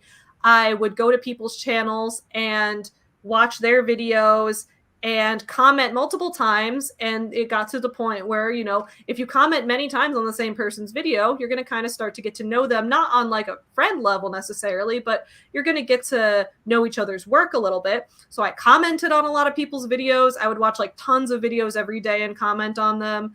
And then I started to realize that my niche in this thing, because, you know, a lot of people in the BookTube community, they like to read a lot of YA fantasy and review that. And then the author community, you get a lot of videos about like writing vlogs, and I still love making those. I realized that the area that interests me the most is making videos about business, because there's also like other communities like there's like the skeptic community and the anti-MLM, anti-pyramid scheme community, and communities that do expose videos on corporations and discuss business ethics and things like that. And those were my favorite videos to watch. So I really wanted to get in that community as well, because I'm an author, business owner combo. So I was like, let me find the intersection here, which is that I'm already not fitting in perfect on BookTube, because there's a lot of reviews of YA fantasy, a lot of reviews of things like that. And the majority of what I read is business books. So I'm not really fitting in with people, but I'm like, what if I like kind of combined with that community and started reading some business self-help books that suck and review them? And people love to watch people yell on the internet. That's the thing too. If you get mad and you yell a lot, like, I'm not faking it though. Like I'm a loud person. So like when I'm on the internet loud, like I'm loud in real life too. So if you find something that you're very passionate about, like go for that, because I was trying to make some videos where it's like, oh, here's my book review. Like, this book was okay. Like, nobody cares if the book was okay. If you want to make a video, you have to talk about something that you are so in love with that you're going to worship it, or you talk about something you hate so much you want to set it on fire. People love the extreme emotions on the internet. So that's my advice. Find communities of people, watch a ton of their videos, comment, reply to their comments on your videos, and talk about things that you have very strong emotions on. Those are my best YouTube tips. I hope those help. Awesome. I Jess love your MUA is here. knowledge. Oh, thank you. Jess, thank you so much for being here. Guys, Jess MUA has a podcast called The Persuasion Pitch, which I highly recommend everyone check out. Me and RK were both featured on it recently to talk about our podcast called Your Morning Guru. And Bad Astra says, love the advice about finding multiple communities to fit into. Yeah, and sometimes it's hard to juggle multiple communities, because like the business ethics community, or whatever you want to call it, is way bigger than the author community. So when I make a business related video, it gets 10 times as many views as an author video easily. But that's okay. because I'm just making what I want, and the people who want to watch it will see it. And it's pretty. The internet's a pretty cool thing, guys. I really love this. I really love the internet. Awesome. Let me see. I think, Christine, did I have any other questions for you? I might be. Yeah, I think I asked you all your questions. What other questions did you have for me? I have, what are you most proud of regarding this book? Oh, yeah, that's a good. I mean, that's interesting. I think one thing, as I mentioned, I'm proud of the genre blending, how it's like, as someone mentioned, gay time travel. Yeah, it's like, I love books that have like, that I have the tone of one genre, but elements of another one. So this book really reads like contemporary YA, but then it also has a sci-fi element in it. I love to read things that are not necessarily hard sci-fi or hard fantasy or things like that, but that have the tone of something contemporary, where the characters start out in the normal world, which is the world that we know, and then some weird twist happens to them and they have to figure it out, as opposed to a book that starts already set somewhere else. Sometimes those take me a little longer to acclimate to. So I'm really proud of the way that I was able to like keep the contemporary YA tone in this book while adding a sci-fi element, but without making that the focus. Because I was like, I don't know how well I would do if I made the sci-fi element the focus, because that's not really my area of expertise. I would love to have this element, but have it be more of a thing that drives the plot as opposed to the thing that is the plot. Yeah, like Bad Astra says, kind of like magical realism. Yeah, magical realism is something I like too. So yeah, I think I was really proud of the way that I blended the genres in this book. And I was proud of representing multiple time periods. I think we're getting to a point now. I just saw on TikTok the other day, we're starting to get to the point where people are nostalgic for the first decade of the 2000s. And I've been nostalgic for this decade forever, because I get nostalgic for something like right after it happens. I'm just always stuck in the past, which is partially, I think, a conflict to deal with in this book. But I'm seeing like young teenagers who were maybe born in like, I don't know, 2006, 2007, and who are now like entering high school. They're like, man, I wish I was a teenager during like the MySpace and emo kid days and things like that. I'm like, that's when I was a teenager. And that's weird because I'm not that old, but people are nostalgic from my teen years already. That's weird. But I think that that's something to be proud of in this book, is that I was putting that nostalgia into this book, and now it's something that people are actually looking for. So I'm like, oh, that was lucky that like people are going to read this and see, oh, there's a character who was a teen in 2006, and like she's like getting in MySpace drama and like listening to she's got the like playlist with My Chemical Romance or whatever on it, and she's got the like the flat iron to straighten her bangs over her eyes, which I did in 2006. I straightened my bangs over my eyes. I had like no left eye for a year, and it's not pretty to look back at. It didn't look good. Didn't look good, but people are going to think it looks good in a retro way now, I guess. Yeah, I really appreciated the genre blending too, actually. It's been fun to say all the hashtags. Hashtag YA, hashtag sci-fi, hashtag romance, hashtag LGBTQ. But I remember something funny I said to you, so it brings up this funny memory, because I like to do a lot of fact-checking. Yeah. We fact-checked all the names of the bands and the names of the songs and the names of the video games. And I said, there was something in there that maybe didn't check out. And I said to you, we need to make this work factually because it's realistic fiction. Yeah. And then I was like, wait a second, it's not, it's sci-fi. You're like, this is sci-fi. It's not even realistic. This couldn't happen in the real world. We don't have time travel. Yeah. So it's like almost like you forget which genre you're reading. I remember saying that to you, and I was like, oh, that was a funny comment. I'm glad that Amanda is remembering the early 2000s flat irons. Yeah, a lot of people got some hair heat damage from those days, and I'm glad they're done, but they're going to come back, and I'm not taking the straightener to my hair ever again. I'm a curly hair person until the end of time. But, I mean, those were some interesting days, I will say.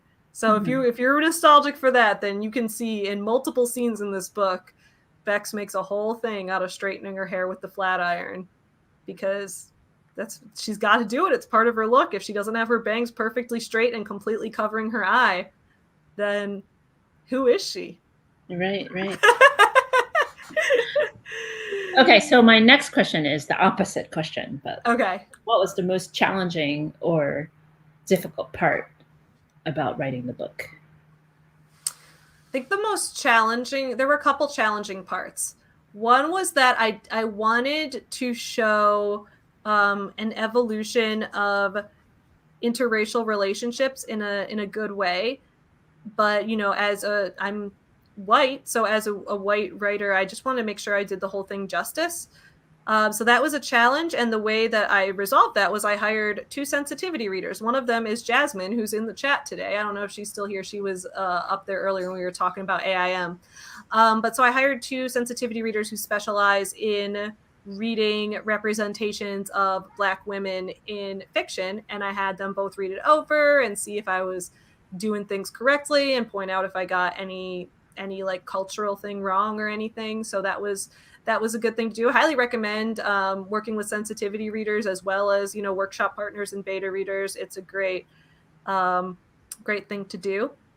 So that was one challenge. I just wanted, like, I feel like writing the characters was not a challenge because it was like, you know, I'm just writing them as characters. But when it came to making sure that things were represented well, it was a challenge in that I'm like, I don't want to mess anything up due to ignorance, due to just like not knowing something. So there was that. Another challenge was, this was the thing that Christine and I had many long conversations over while we were like in Zoom meetings, was, so the fact is, when it comes down to it, I hate to burst everyone's bubble, a time travel story will never truly make sense. It's not possible. There will always be some kind of thing where you're like, wait, but if this happened, and then this one, and then this, and then this. And I think the plot line handles those pretty well. But we had like some long conversations where it's like, okay, how did they test the time portal before? Just getting into some of the mechanics of it. And it was like, oh God, like trying to figure out those technical scenes of it. Those were some pretty big challenges. But I think we worked everything out in a way that flows really smoothly, and I'm happy about that. I agree. I think at the very least, everything is, if you believe in time travel and if time travel really happened, then everything in this book is plausible. Yes. That's where we got it. You're not like thinking, wow, that would never happen. That didn't make sense. Everything in this book could make sense. Amy says, I accidentally burned Vidal Sassoon into my arm by touching it to a flat iron in the early 2000s. Oh no! Everyone's talking about whether the low-rise jeans are going to come back. I guess low-rise jeans did go out of style, didn't they? Everyone got into the high-waisted jeans. I still like the low-rise jeans, though. I got scoliosis, guys. My body's not the same as everyone else's. So, high-waist jeans do not look right on me because they're very slanted. My waist is not a straight line. I'm a curved spine person. Yeah. Cool. Kaylee is never quitting low-rise jeans. I love that. Cool. So, yeah, that's, I think, what the most difficult thing was in the book. That makes sense. Yep, both of those are very important to the book, and it's not something you have first experience knowledge in. Yeah, exactly. That's always the hardest thing, I think, with writing, is like, it's always easiest to write things that you have the firsthand experience in. So like the character voices and the characters with their particular interests, and like their interests are similar to my interests. So writing that was very easy because I'm like, oh, I know what it's always like when I go to the arcade to play some video games. Let me write all about what that's like. Now let me write all about what it's like when I go to a marching band. And well, not anymore, but when I was in high school and college and went to a marching band performance, let's write all about what that's about. That's very easy. Get the details down because I know all that. But when it comes to time travel, clearly I've never done that before. So that's, and it's there's so many different books and like theories on, like, in fiction even, how would it work, and it's just a lot of different things like that. I love everybody's discussion about what length of jeans they want to keep wearing. High-rise jeans forever. Savvy, you do you. My short-legged butt is going to keep the illusion going. And then, Amanda, I do not believe you are too fat for low-waisted jeans, but I want you to wear what makes you feel happiest. I need them up under my boobs. Oh my God, you guys. Well, that's the thing. Different pants for every different person because we all have a different shape of body. So I think the variation in pants is a good thing. That is pretty funny. Are there any other questions from the audience? I don't think so. Audience, like if you guys have questions, let me know. But everyone just wants to talk about low-rise jeans right now, or like what they've done with the hair straightener. But I'm glad I'm hoping the references make people nostalgic in this book. I guess I didn't even tell it, like we've hinted at it, but I haven't told anyone like what it's about. Although I think most people probably know at this point. But here, I'll just read you guys real quick the description of it, which is, it says, Bex, born in 1990, is the most popular sophomore in the marching band and a somewhat hopeless romantic. Nicole, born in 1999, is a cynical science nerd and Star Trek fan fiction author.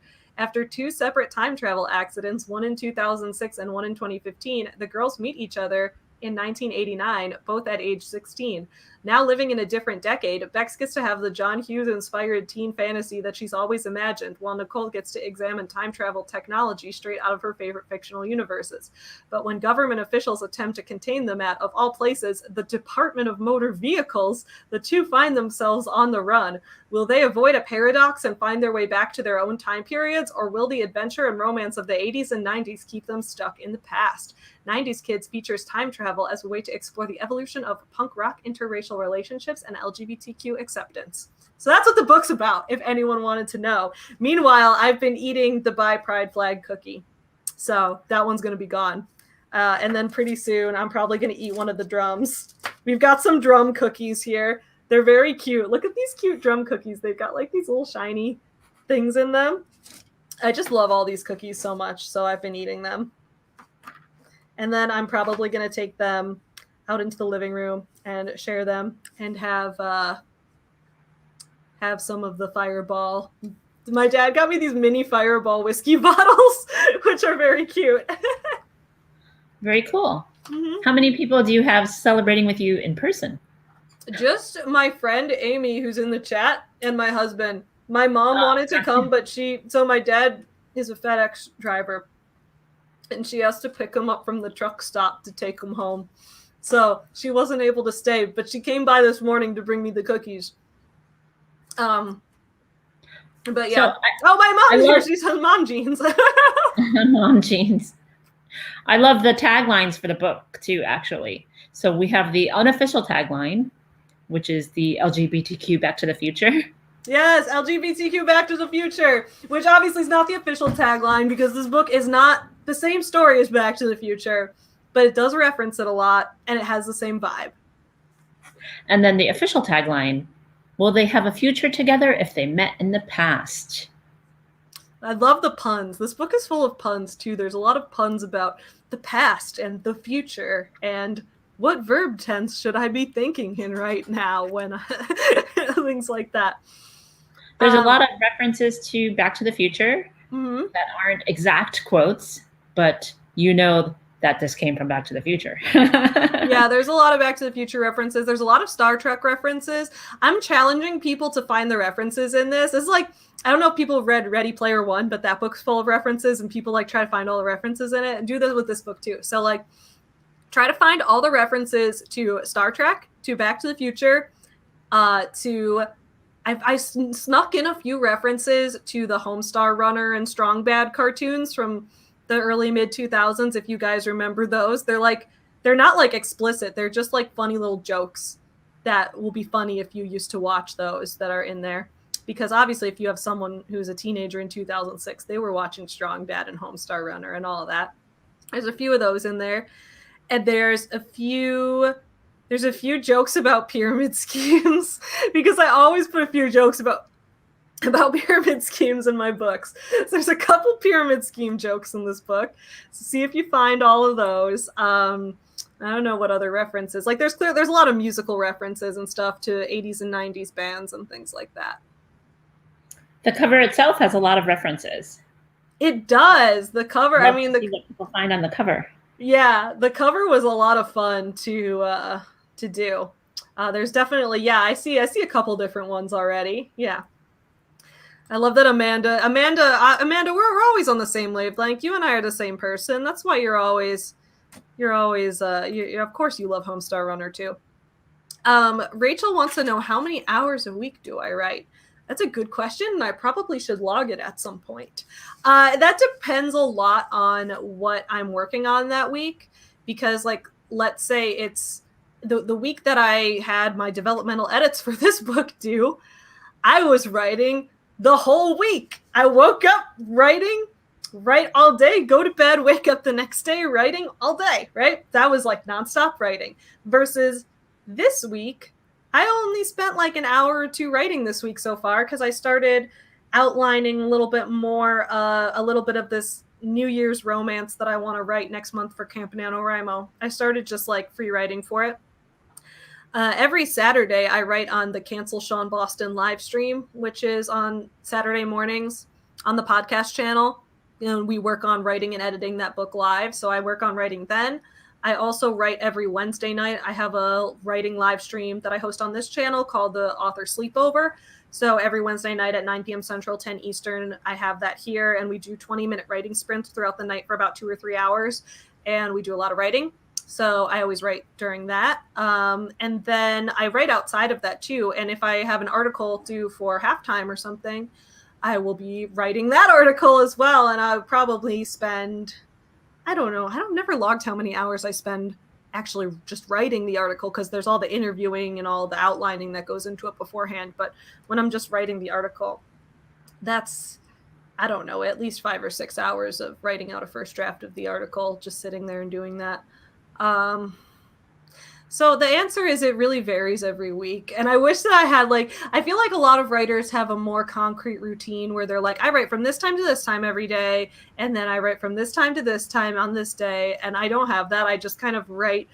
I make my new schedule each week depending on when things are due and when I want to pace things out for. And even if things aren't due, like even if it's a book I'm self-publishing that I make my own deadline for, I still have to plan it out ahead of time because I still want to get it out at that point. So it really depends a lot on the week. But there's some days I'm going to write 12 hours that day, and there's some days I didn't write at all that day because I was working on a video or working on something else. Lisette loves LGBTQ Back to the Future. I love it. And also says, I hope I can catch all the MLM ski references. There aren't that many. I think there's only 2. And Katie says, what inspired you to write the book? A lot of things. Like, as I was mentioning earlier, one thing was like a dream I had that I was in a time travel movie. One thing was this stupid joke I used to make about how the DMV must be developing time travel, because otherwise why would you need to renew your license just to get into a bar when you can't get younger? Maybe you can get younger if the DMV's... It's also a joke about how slow they are. Like, what are they doing at the DMV all this time that makes it so slow? Well, they probably have a secret time portal that some people are working on, so they're kind of a little bit busy because they have to also go check on the time portal and stuff. So those are stupid jokes I made about the DMV inspired that as well. And just like, other than that, just like a lot of movies and TV shows and things that I really like inspired it a lot too. Yeah.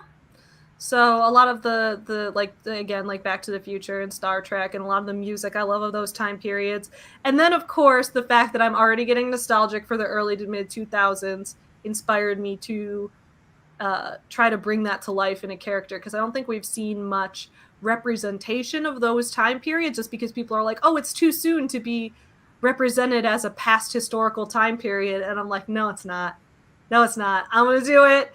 And then, I mean, I even included like 2015. When I started writing this book, 2015 was not really the past at that point. It was still pretty current, but now it's kind of another like look at a past time period almost, because a lot's even changed since then. So it's kind of, I like having a book that's like set in specific time periods, because then if you like, sometimes I'll write a book that's just set now. well, then 10 years from now, it's going to feel outdated, you know? But if it's set in a specific year, then you know what's up. For a reason. Exactly. For a reason, it's set in that specific year. Yeah. Exactly.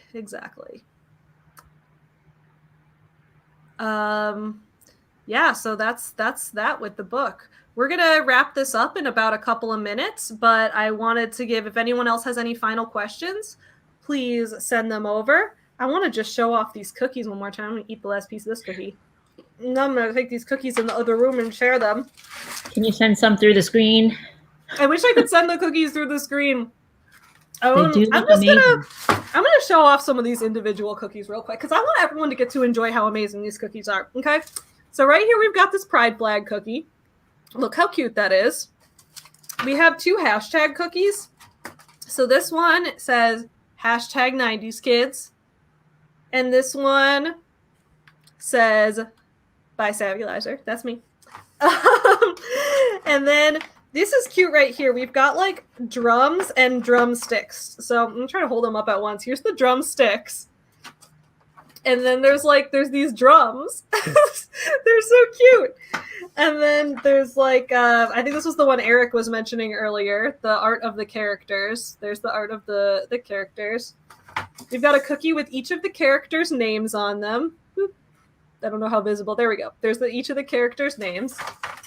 Got a Nirvana cookie and a Spock from Star Trek cookie. We've got a Back to the Future DeLorean cookie. Look at how I'm just like so obsessed with these. I think my favorite is the title on a cookie. I'll probably like take a picture of myself eating this one and blast it all over social media. But then the cover, like how am I even going to eat this? Look at how beautiful that book cover. It's so detailed.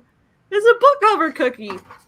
And then there's the live long and prosper Spock hand on a cookie. So it's hard to eat these, but like I know that they'll go bad eventually if I don't eat them, so I better eat them.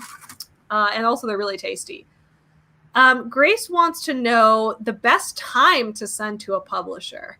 That's an interesting question. When you say best time, do you mean like best time of year, best time of day, or best time within your writing process? Because I've heard different things. Like I've heard some people say best time to send to a publisher is right after Labor Day weekend, because they all take Labor Day weekend off and their inbox fills up and then they're all checking their email the next day. And often in the fall, people are trying to sign on new projects.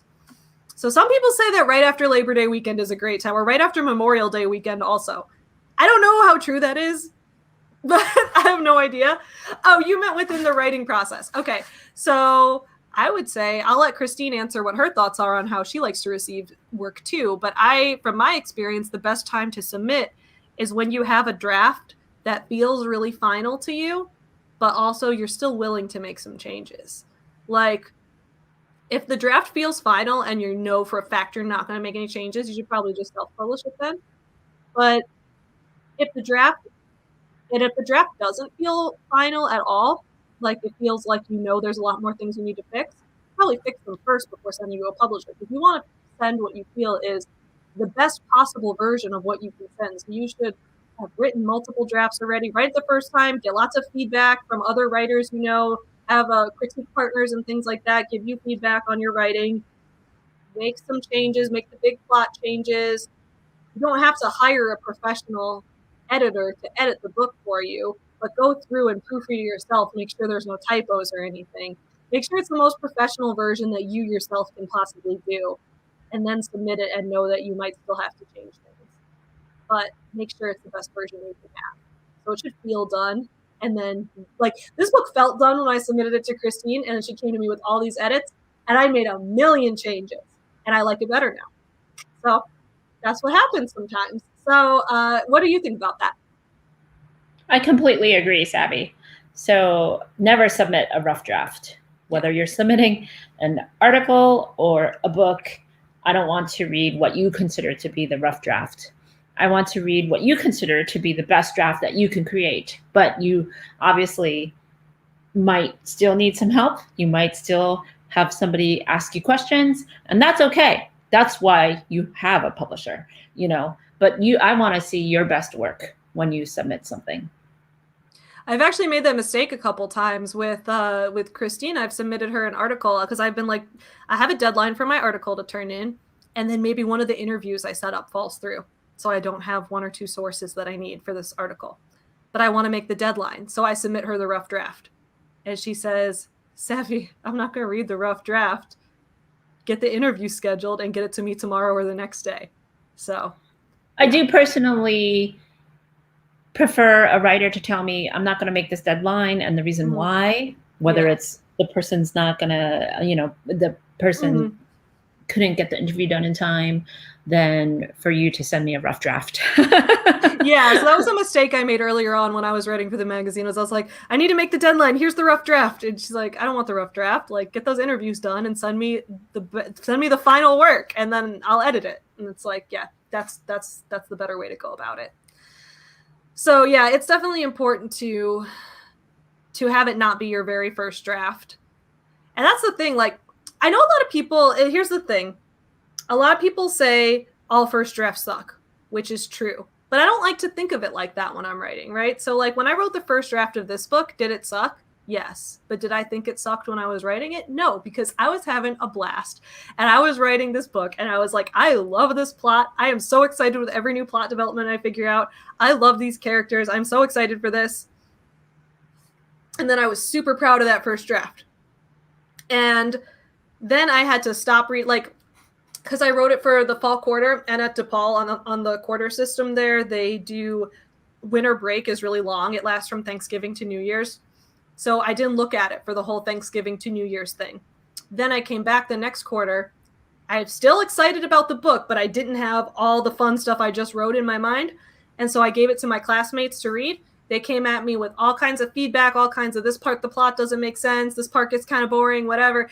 And at that point, I'm ready to be like, okay, now let's change it. Because at the beginning, I didn't want to change it right away because I'm excited about it. So for me, my process is really like, I'm very excited. I think everything's excellent. And then I put it away for a little bit, give it to other people, give it time to let the excitement die down. Then I come back and get excited about making some new changes. You always got to stay excited, guys. Absolutely. I've really enjoyed working with you because you were open to all the changes, and working with Courtney, she was fine with open to all the changes, and it really resulted in a better book. It resulted in what we all believe is the best book possible. So I hope you all love it. Can I make a shout out to a couple of other people who have helped with this book process? Please do. Yes, please make a shout out. So we want to also thank Hadley Deputy, who has done a lot of the social media graphics and social media posts for MUSE Media LLC, and also to Yana Roddy, who did the layout design. So I think we should thank both of those people. Yeah, so yeah, Hadley, I don't know if you're watching this, but you've done really great work on the social media. I get so excited to see the graphics you create and everything you post. Yana's layout work is just beautiful. I was so excited with how she laid the book out, all the headings and everything she did. I'm always excited to see that. Hugest thank you, to Eric, the cover designer. Everybody from watching my videos should know how ridiculously excited I was about this cover and how great it is. And then I also want to thank Mandy, who was the developmental editor for this book. It was really cool to have a developmental editor and a separate line editor and copy editor work on this book, because you get a multitude of perspectives, and I loved hearing her feedback on plot points and things like that, and then seeing Christine's feedback on how certain sentences are structured and things like that. So it was just a really great process to get to work with so many people who were really good at what they do. And I honestly I'm really proud of this book. I'm so excited for everyone to read it. I really hope you guys like it. From a publishing aspect, we really wanted to make sure that multiple people read the book on the business side. So that's why we asked Mandy to read it. So thank you, Mandy. Also, Mandy Schoen, right? I believe the last name.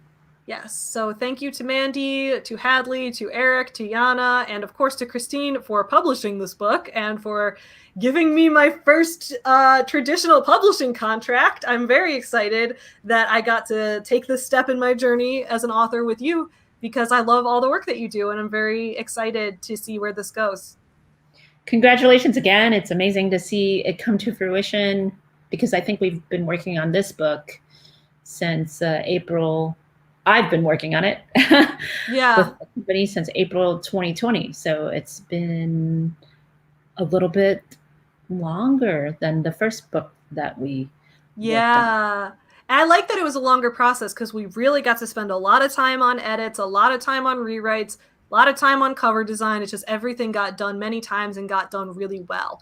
And I mean, I've been working on this book since September 2018 when I wrote the first draft for my novel writing class in grad school. And just to see like how far it's come since then. It's the same plot as the original, but so much has evolved in the writing style and the specific events and the way things come together. I also want to thank everyone here for tuning in to this launch party. If you came late or you had to miss something, do not worry, because this will be available on a replay on my channel until the end of time. So please enjoy the replay, and don't forget the book is now available on Amazon. If you like it, leave a review on Goodreads, tag me on social media, tag Muse Media on social media. Aaron's like, Facebook only sent me a notification 2 minutes ago. Oh no, well, I'm so sorry because we're wrapping up right now. And we would love to see reader photos. So send us a picture with the book. We'll post it. If anyone, when you read the book, if you get a hardcover or paperback, take a photo, or even if it's on your e-reader and you want to hold it up, take a picture of you with the book, send it to us. We'll Christine will get it posted on the Muse Media social media. I'll share it on all of my personal social media. So yeah, thank you all so much. I will see you guys on my channel again tomorrow night for the writing live stream and Friday for a new video. Don't forget to keep supporting small businesses and have a fantastic time reading. Happy Tuesday, everyone. Bye.